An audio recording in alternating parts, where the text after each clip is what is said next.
Ko'pincha bemorlarimiz insulindan qo'rqadi va har xil afsonalar paydo bo'ladi insulin haqida. Masalan, insulin bizda tanamizda oshqozon usti bezi ishlab chiqaradi. Demak, bu zararsiz. Bu birinchi sabab. Man insulinga o'rganib qolaman, oxirigacha umrbodgacha olaman deydi-da.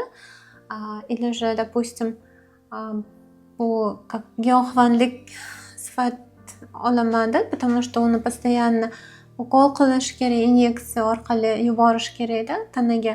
Lekin insulinni olish azaldan insulin qandli diabetga mo'ljallangan dori vosita hisoblanadi va umuman zarari yo'q. Insulin oladigan bemorlarga umuman zarari yo'q.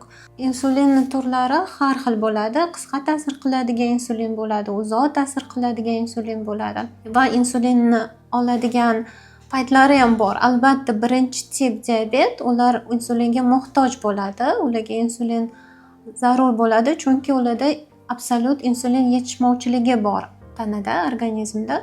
Oshqozon usti bezi insulin hujayralar ishlab chiqara olmaydi. Va ikkinchi tip diabetlarda, ikkinchi tur diabetlarda vaziyatlar paydo bo'lishi mumkin. Qaysi paytida biz tavsiya qilishimiz mumkin. Agar buyrak yetishmovchiligi boshlansa yoki jigar yetishmovchiligi boshlansa yoki o'tkir holatda bo'ladi yoki og'ir operatsiya o'tkazishimiz kerak. Albatta, shu paytida insulin tavsiya qilishimiz mumkin va vaqtincha ularni olib, tuzalgandan keyin insulinni to'xtatiladi va yana qand pasaytiruvchi dorilarga qaytish mumkin.